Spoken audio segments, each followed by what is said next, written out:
Welcome to Shared Value Conversations, where we explore the intersection of shared value, ESG, sustainability, and entrepreneurship in Africa. And this is more than just a discussion. It's a movement to redefine the future of business on this beautiful continent of ours. We want to bring to our audience, and specifically to our young ones, our young leaders, thought-provoking conversations. We want to talk with leaders. We want to talk about sustainability. We want to talk about innovation, and uncover those real challenges that our young leaders face today. In building their businesses, and for us, it's about those. Also discussing those transformative opportunities that can shape Africa's sustainable future. So our mission is to inspire action, foster collaboration, empower business, and to provide information that will help our young ones to make more informed decisions. And we also want to inspire young businesses as well to integrate shared value into their strategies, proving that purpose and profit can go hand in hand. And today we're very, very blessed. We've got Dr. Rufaro Nyakatawa with us. Dr. Rufaro is based in Johannesburg, although I know, because I did some research on her, that she was born in Zimbabwe. And Rufaro her focus is on developing the strategy for Jersey finance engagement in South Africa, but we'll hear a little bit more about that when she talks to us. And she also plays a vital role in supporting the Jersey finance organization's wider activities across the continent. But now I have to tell you that not only does Rufaro have this very, very important job at Jersey Finance, but she's also wrote a book, which was launched in 2023. So please go and look for it. It is Doing Business in Africa. And that's also a little bit that we're going to talk about today, Rufaro, if that's okay with you. Rufaro's also want to say that she's got a list of recognitions, but she is an international speaker. She's a thought leader, and she's been interviewed on a number of platforms. So we're very blessed that she's on our platform today, because she's been interviewed on BBC, CNBC, and ENCA, and various other publications. So I think, Rufaro, with all of those things and with your list of degrees, I saw when I did my research, the first one was a degree in statistics and physics. And I guess a little bit unusual for a young woman to, from that degree perspective. And then also a postgrad diploma from the University of the Free State, an MBA, and the PhD from Cape Town. So we really, really very privileged to have Dr. Rufaro Nyakatawa with us today. So Rufaro, a quick question to ask you today is maybe to just give us a quick little bit of background on yourself, and then I want to ask a question about, and for me this is more of an icebreaker to say, what is the one surprising thing about working in finance that people outside the field often get wrong? So over to you, Rufaro. Wow, what a big question, Tieki. To be honest, it's nice to be on this platform, and I'm really hoping that my story can be able to kind of inspire the inner me's of whoever is listening to the story as well. So when it comes to finance, you're quite right to say I started off in finance. I stumbled into finance really by I don't want to say by mistake, but I just found myself in there. Because I was really tired of being a specialist and I wanted to go into management, and finance offered me that. But maybe going back to your question about, what is surprising about fun, I think For me, finance, one of the things that I've learned being in the financial services industry, and more so in the financial planning, wealth management, is that um, um, if you are very clear about your future, finances become a partner to get where you need to be. So you really can't get to where you need to be without really finances being part of that journey, because otherwise you're not going to get there. If you just take an example, if let's say you want to drive a car from, let's say, from here Johannesburg to Cairo, if you don't have enough money to make sure that you've got enough fuel to get it, to Cairo, you're not going to get there. So you can't really split your life and how you want to live your life. You can't split it away from finance. So finance really becomes part of your life, and we cannot do without thinking about money. I absolutely love what you were saying, that finance is part of your journey. And I mean, if we look at financial inclusion, and we look at how, if you, I think what you said, finance is your partner. If finance is your partner, because we know that money is that commodity that we all need in order to be sustainable, not only from a business perspective, but also from a personal perspective as well. So for me, I almost want to say a profound statement that you made now. It is that finance is your partner. So, Rufaro, I want to ask you, because I know you're the only girl in a family of 4 boys. So, I think that must have had its own challenges, but I guess that's where your strengths come from, you know. And I want to ask you, if you have to look back today to your younger self, um, what did she think she'd be doing today? I know you said to us you stumbled into finance, but what was the dream for that little girl in Zimbabwe with 4 brothers? Okay. My Because I was in rural areas, and being in rural areas, and it was to that generation where um, b- uh, boys were seen to be a better investment as compared to investing in girls. So maybe I was lucky enough to be a firstborn child, and because I was very aware of that, I made it. I made sure that I would, I would do well at school. Whatever opportunity that I had to sit in front of that teacher, I would listen carefully, because I knew when I get home, we have to go fetch water, go look for cows, and all that other, chores in the rural area. So whatever opportunity that I had to sit in front of a teacher, I made sure that I maximized on it. So if I go back to your question about where I think I would have thought about a teacher, because at that point there were no TVs, there was no social media, we did not know much about anything else. I'd never seen a TV anyway at that time anyway. So I did not even have a clue of what other jobs were there. So in my world, I think I was going to become a teacher. But what was so real for me, which even pushed me which pushed me a lot to work even harder, was I knew that if I don't do well, I was just going to become a wife of a rural man. And maybe I might end up with 10 kids, because that was so normal in my environment. So it was either being a rural wife, or maybe I was going to become a teacher. So yeah, whatever opportunity that I got was just to listen to the teacher and understand, knowing that I was not going to have any time to study when I get home. You know what you're saying, I guess, because if I think even about my upbringing as well, is in at that time, because I'm going back to both our times, because I think we're in the same age category, is that the expectation was always that the woman will get married and they'll have children.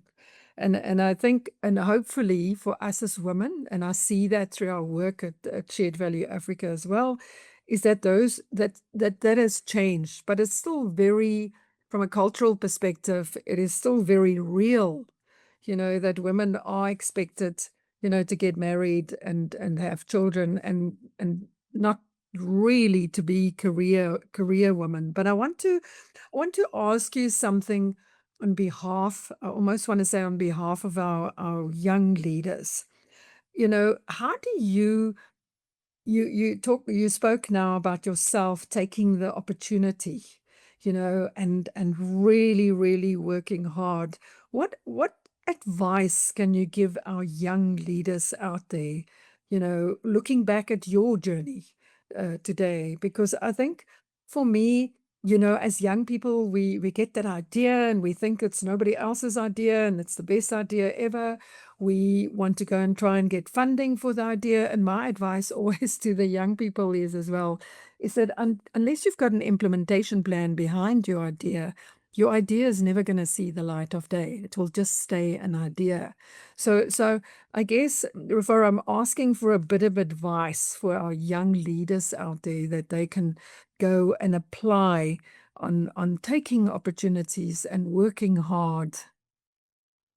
Yeah, and to be honest, I've got a lot to talk about, but I think what I can really narrow it down if I just look at my journey is that I knew that I didn't want to marry a rural wife. That part I was very clear. And what I also knew was education was going to take me out of it. And hence I found myself in statistics and physics. Like you said, it wasn't very normal. I was very good in maths. Yes, I found myself there. To be honest, there was no art in it.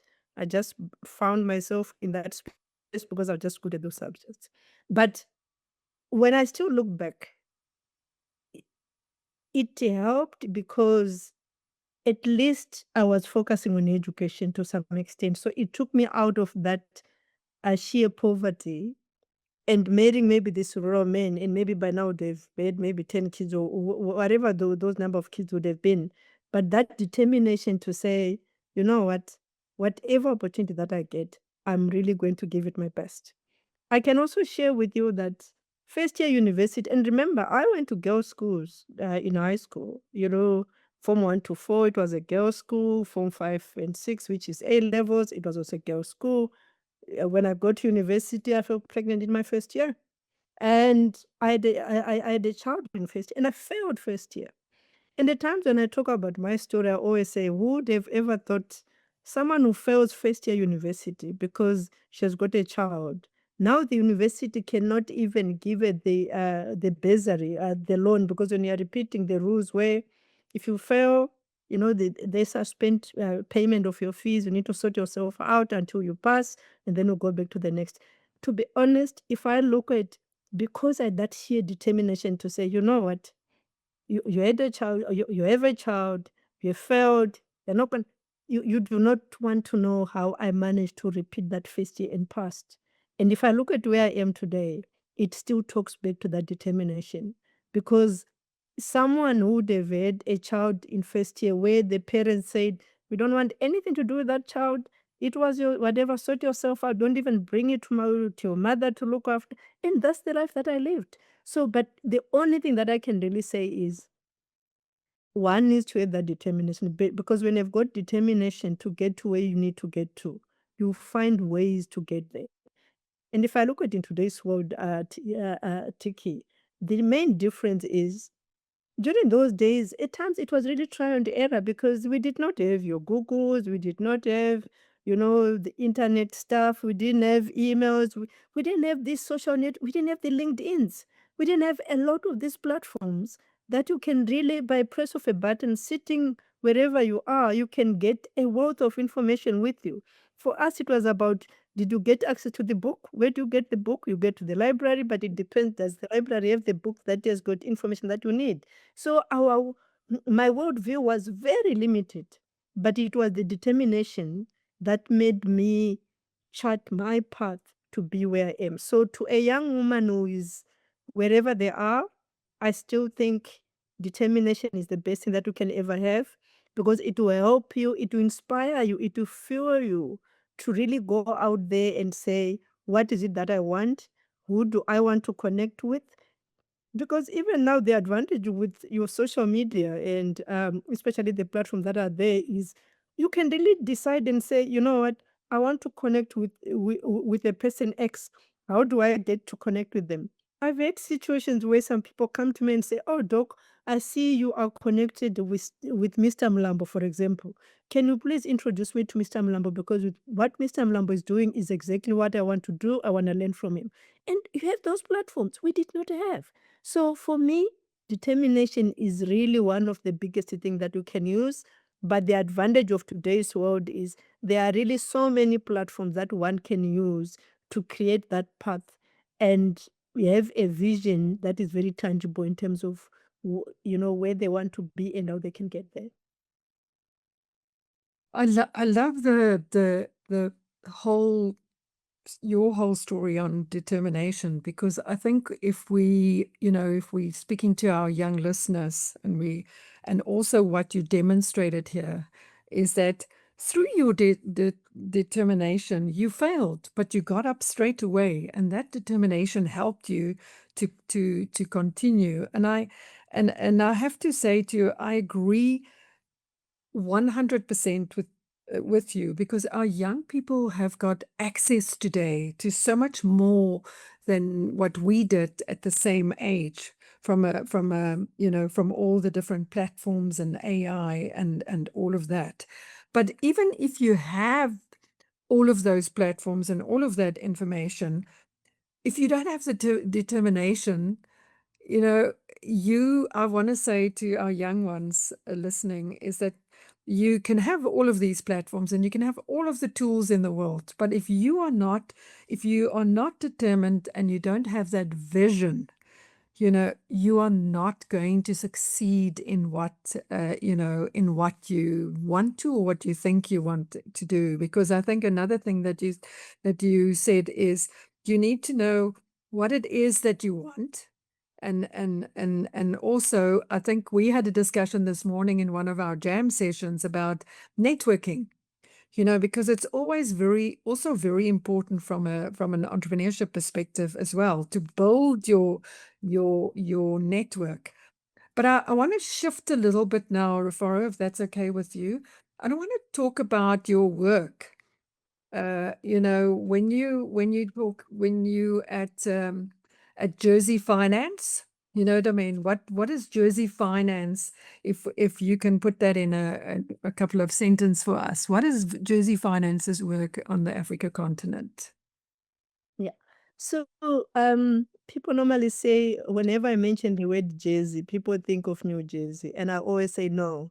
I work for Old Jersey. So, Old Jersey is a small island outside France. It's an international finance center. It has got about maybe 1 or 6,000 people that live on the island.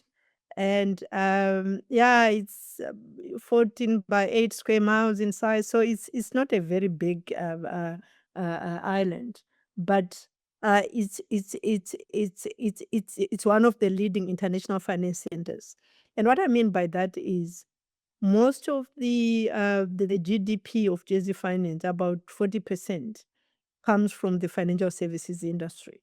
So the financial services industry in Jersey is very much leading, because you find that some international companies, global financial services companies, are set up in Jersey. Some have got their head offices in Jersey. So what I do is, so the word Jersey Finance is really represent Jersey financial services industry that I promote in Africa. We do have offices in a couple of leading finance centers, like you've got New York, you've got London. We do have some other offices like Dubai. We've got about 3 colleagues there. So what I do is really from a market development perspective, where I promote Jersey financial services industry in Africa. And one of the things, it's really kind of two ways in terms of those that are looking at structuring, whether it's funds, they want to set up their funds, they want to, private wealth structures, foundations. It's also quite big from an ESG perspective, so they can set up those structures in Jersey. There are a lot of professionals that do that. Like I said, we've got a very broad financial services industry there. But also, We also have a couple of companies that are set up in Jersey that are also doing a lot of good work in Africa as well. If you look at Jersey, I think if I look at, I think the work that was done by a center of the Center of Economic Bureau, where it really showed that Jersey being a connector of capital in Africa alone, because of the companies that are set up in Jersey that do work in Africa, it has created about 900,000 jobs.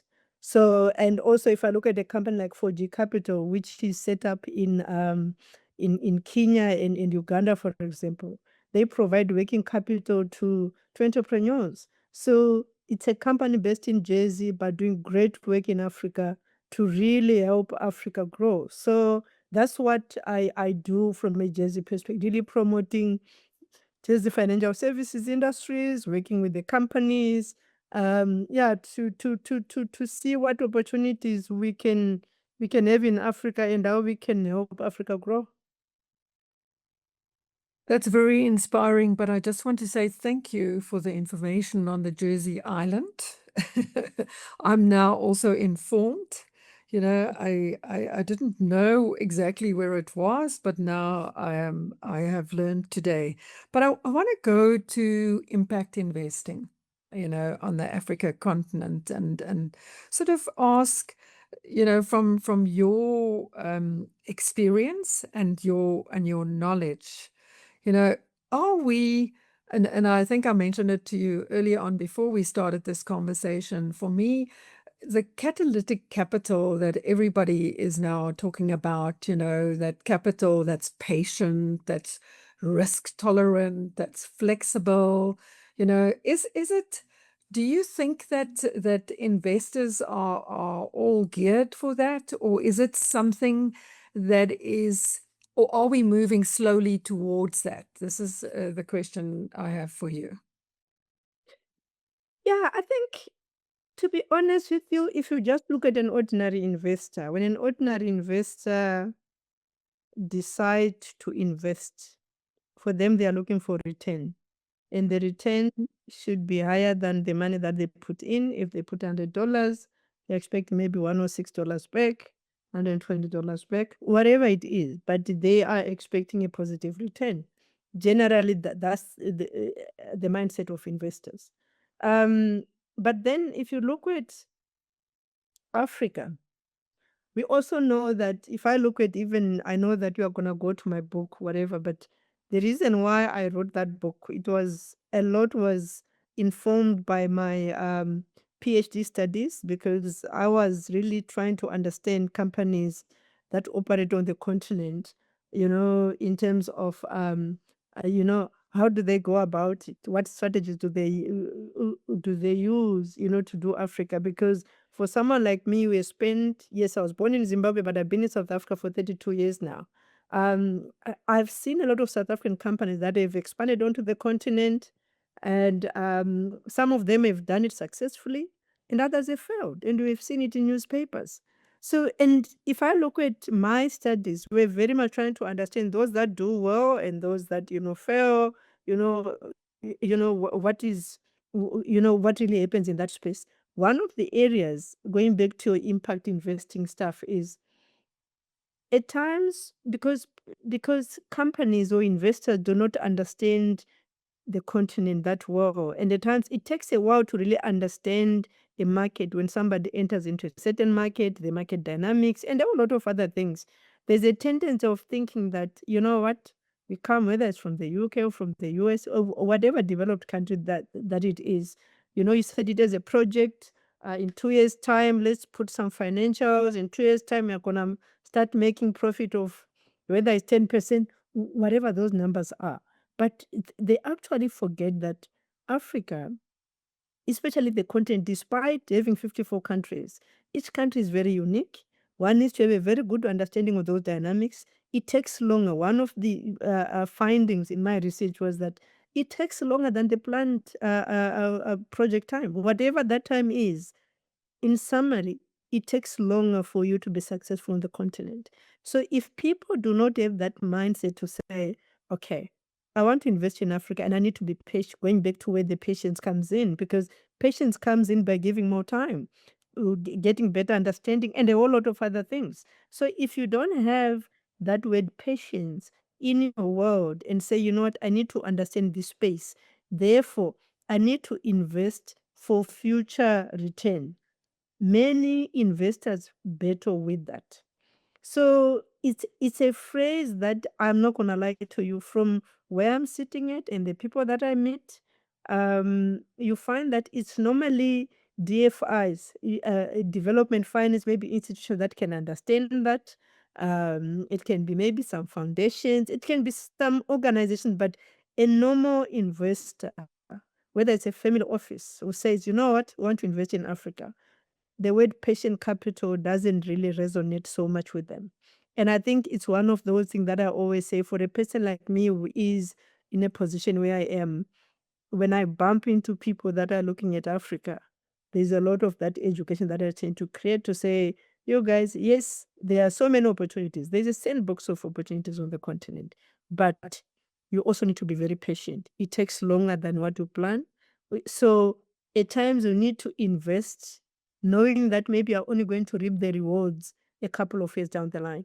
And if I look at some of the interviews that I did, during my research, the companies that went onto the continent with that patience to say, you know what, yes, initially this was our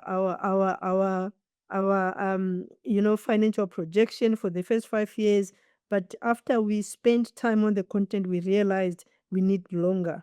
And you find that a lot of those that now change their focus to longer periods when it comes to their return, they are still on the continent. They are still reaping the rewards, and they will continue to reap the rewards because they allowed themselves time to understand the different nuances in the markets that they are operating. But for those that went with, you know what, I'm gonna work, make quick money, many of them came back with nothing. Whatever they plowed in, they couldn't get it back because it wasn't gonna work out. So yeah. So all I can say to you is, I think there's a lot of education that needs to happen in terms of patient capital. It's not every investor who understands that, and there are certain investors that will never understand that phrase, but there are those that can foresee Africa's potential. They are willing to listen. So it's really up to a lot of us to find some of these platforms to be able to educate and create awareness in terms of why Africa is still the best investment for the future, but one needs to be patient. Yeah, I think, Rufaro, you, in a way, indirectly, you actually talking to the creation of shared value. You know, when we look at it from a long-term perspective, there's no short-term, quick making money, because if you're shifting as an organization to focus on value creation for all and creating shared value, you know, there has to be a, as you just called it now, there's got to be patience from that perspective. But if you do it in that way, and again, you just reconfirmed that as well with your research and your book, that those that have that were patient or that are patient, at the end of the day, they then reap the benefits, you know, from that.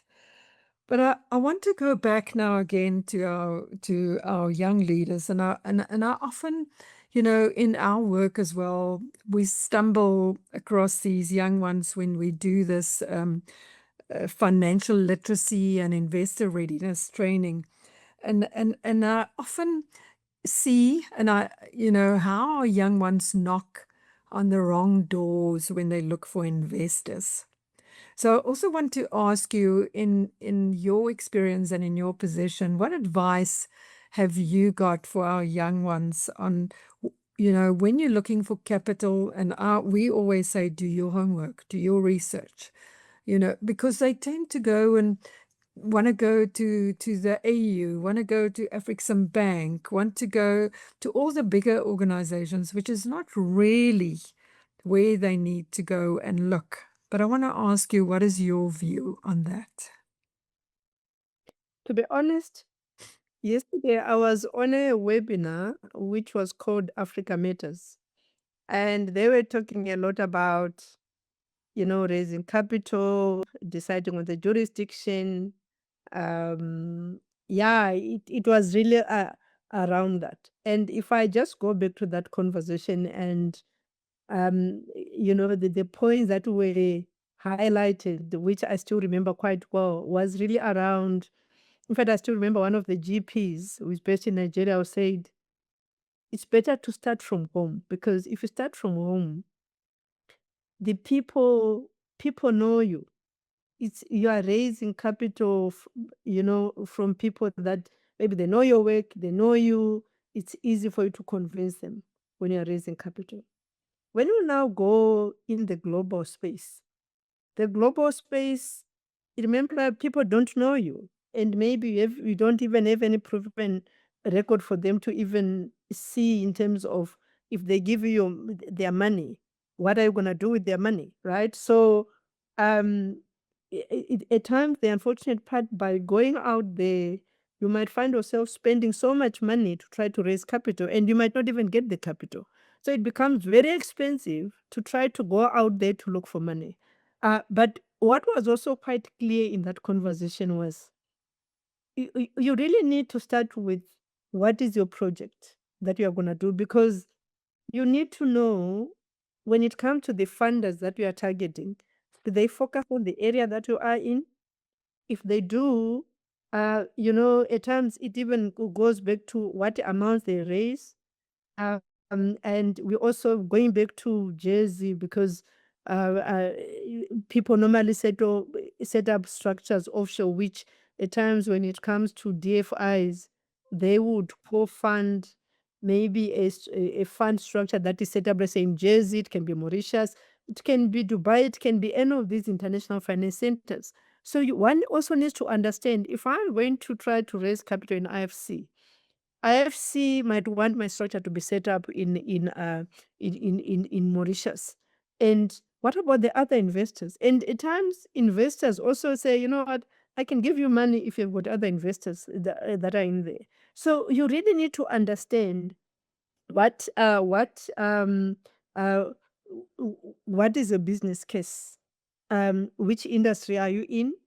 And then when you now do the scanning of the funders, you need to understand each one of them in terms of what they fund and how much when it comes to amounts, because some of them, they might fund the sector that you are in, but maybe they started $200,000 or $200 million, and maybe that's not what you are looking for. And to start off, even if, let's say, they can fund, do you have do you have a track record? Because track record becomes quite important, especially in the fund space. So you need to know where your investors are, what your investors are looking for, and also, a working structure. But I totally agree with one of the speakers yesterday who said, she was actually a GP in Nigeria, who said, start from home always. Start from home, because people know you. So you need to start by demonstrating that you know what you are doing, because funders, remember, when they decide to fund, they look at your project, they look at, do you have a track record? Do you know what you are doing? So just as much as you might want to go and look for funding, everything starts from home. Are you well prepared? Are you dusted up well enough when it comes to what you are looking for, so that when you go and pitch, you know what you are talking about and people believe you, and maybe you can demonstrate that, when you are given that money, you are going to deliver. So I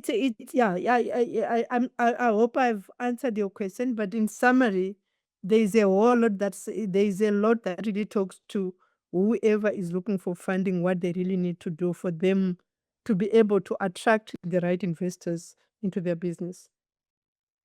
You've given just so much information, because I think you 100, and I love the what you shared with us about start start from home, because I sometimes find that our young leaders are always looking outside. Not always, I'm generalizing, but a lot of time they look outside of the continent, or even outside of their own space. So I think that's, for me, that's really, really great advice, to start from home. You know what I mean? You also need to look where your investors are and what are they looking for. And I love the fact that you also, and I agree with you 100%. You need to know what you're doing, because if you're sitting in front of an investor, your confidence in what you're doing and your confidence on what you have achieved already is also very, very important from that perspective. I want to ask you now more of a personal question, because two questions actually. The one is about what is the one thing about the financial working space, in the space that you in, that continues to surprise you or inspire you? That's the first question. The second question is there another book on the way? Oh my God. Okay. Not putting pressure on you. Let me start with the second book. Yes. So I am working on the book. Wow. I'm deep timelines because now Tiki, you'll be on my case.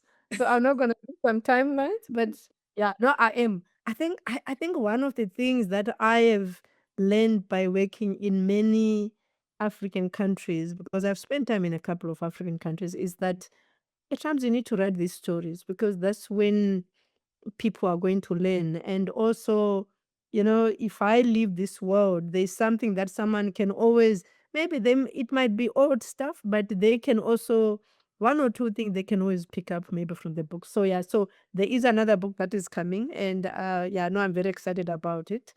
Then going back to your first question about, especially in the financial services space. So, I think for me, I'm not sure whether I'll be able to answer your question properly the way you wanted me to answer it. But what I'll comment about, especially on the continent, the one area that I think with my exposure of operating at a global level, because we go to London, we go to Jersey, I work with a lot of global financial leaders, especially in the financial services industry. Recently, I even had a lecture at the School of International Finance Centers, which means it was very much a global lecture I gave in terms of, yes, that one I was focusing a lot on why private equity is going to be quite important on the continent.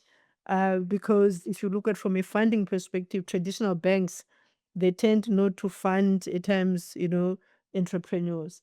But the one area which I am very passionate about, which I really wish you can do more and do better, is around really when we get our money, whatever that money that we get, whether it's money from a business, whether it's our salaries, whatever it is, what is it that we do with our money? Do we think about the future? Because I find there's a tendency of us on the continent. I always say we know how to make money. Is We are very creative because I travel globally as well. I find that in Africa, it's very easy to start a business, to create a business. We are very creative, and also our environments, because our regulatory landscapes are still developing as well. You find that it's very easy to set up a business which doesn't have lots of restrictions because maybe the government hasn't thought about regulatory landscape in that area, whatever it is. So we are very creative because there aren't so many jobs. So we're very creative. We know how to make money. But the challenge that I find with us, when we make money, we want the world to see the money on us in terms of, I need to buy an expensive car. I need to buy an expensive, I need to dress up, whatever. There's this event, everybody needs to see that I've arrived.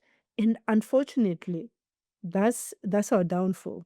We know how to create money, but we do not know how to protect it, grow it, and pass it on to the next generation.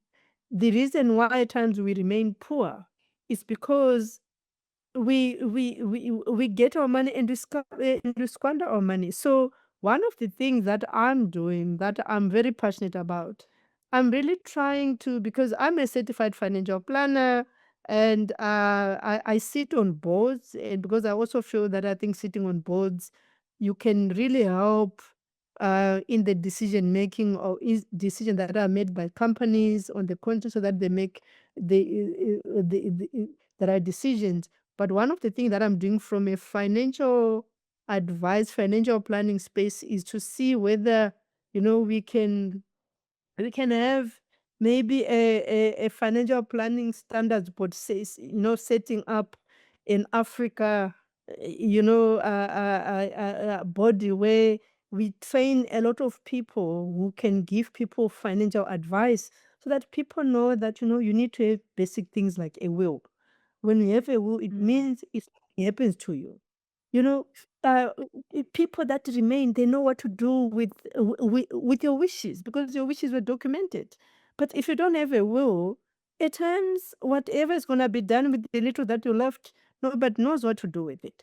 But the other thing for me is really being able to educate on the content. I know that there's a financial services company that we are working with, a Pan African bank, where we are training their relationship managers to really understand, financial planning processes, what to do with their clients, how to help clients to make the right decisions with their money. For me, I think that is one of really my passion, to see, changing people's lives in the way they think about money. And so that when, they can save and grow their money, so that when they go into retirement, they've got something that can look after them, rather than to be dependent on relatives. And that's what we do a lot on the continent. When I get older, my kids have to look after me, and which means they don't have enough money to save for themselves, because now all their money is looking after me. And how do we break that chain, so that we start thinking about, when I grow old, what do I do? Where is my money? How do I save? How do I plan? So for me, sorry, I know I didn't answer your question very well, but I wanted to say my passion is really about how do we change people's lives, so that they think differently about money, and are not wanting to show money, but using the money to create better lives for future, for their kids, for them, and for themselves. Wow. Rufaro, you touched on something because, about s- us, or even the young ones, it needs to think differently about money, because you're right. It's all about when we get the money, it's about we're so image conscious because of what we see on social media. And I often say to our young ones that, don't always believe everything you see on social media. Don't think that the person who now stands next to this beautiful new car didn't have to work for it, but also consciously look at what you are doing with your money. And I'm really grateful, that you are busy educating on the continent, because I think it's something that we really need. But what I want to say is we can talk for a long time today, but I'm also very conscious of the time. And I want to say to you that I'm looking forward to your next book. I'm not going to put pressure on you. And you need to please keep us posted, because we can help to promote it for you as well. Because I think for all of where can our young entrepreneurs get hold of your book, Doing Business in Africa? Yeah, it's very unfortunate, because it is on Amazon, so Amazon becomes quite expensive, and it's also on Takealot. Okay. Yeah, and if they're in South Africa, I think it's a bit easier. They can even contact me directly, because I normally do keep copies with me as well in the house. So, yeah, if they are local, I think it's a bit easier for me. But yeah, so those are the main channels that they can be able to access the book. But they can reach me out on LinkedIn. I hope you can put even my details when you put the podcast out, but it's Rufaro Nyakatawa. Yeah, they can check there. They'll be able to find me. Yeah, I also have, your Facebook and Instagram, but I don't use them that often. But LinkedIn is really my main platform that I use to communicate. Okay, so on that note, I think we'll definitely put your, you know what I mean, we'll put your details when we release the podcast. But I want to say to you today, thank you very much for making the time. I want to thank you for sharing with us, because I think there are a few pointers that I've taken out here, that determination to our young leaders out there, and having a vision is paramount for you to make a success of your business. That's your it's almost sounded like it's a first step. To have that determination, will stand you in good stead when you go forward. The other thing that also stood out for me, Rufaro, was what you shared on start from home. People know you at home. You can build your credibility. You can, speak to the people at home to try and sort of almost like lay the foundation for your business before you go into that big world of looking for investors. The third thing that I also, for me, which is also important, which we try and also share with our young leaders, is that you need to do your homework before you start looking for investors. Understand what they are looking for as well. And then also, which I agree 100% with you on what you said today, is that to a certain extent, our investors also need to learn about being patient, specifically if you want to invest in the Africa continent. So on that note, Rufaro, I want to say thank you so much for joining us today. And I almost want to say I want to have another discussion with you, and this time we talk about how do we look after our money? What do we do with the money we get? For me, that is so important, because what you said earlier on, about thinking differently about money is something that we all need to learn, and we definitely have to speak to our young ones about that. So I want to say thank you very much. I don't know if you've got, there was one thing I wanted to share, which I read when I was doing research about you, is that a saying that you have is that don't let your circumstances determine who you become. Am I right in that? Because I love that. I wrote it down when I read it, looking at your profile and doing my research. Don't let your circumstances, define who you become. So Yeah. thank you, Rufaro. I don't know if you've got a last profound statement of motivation for our young ones. Oh my God. You just caught me unaware. All I just want to say is, I think from where I'm sitting at, if I look at the platforms that I get, I normally say Africa is the world's best investment destination. And we Africans also need to be prepared when that investment comes in, because we also need to show that we know what we are doing, we are ready for it, and rather than to let the opportunity pass. So, yeah, that's all I can say. But you summarized my views quite well. And thank you again for giving me such an opportunity to talk about myself. Thank you. Thank you, Rufaro. Really enjoyed this conversation.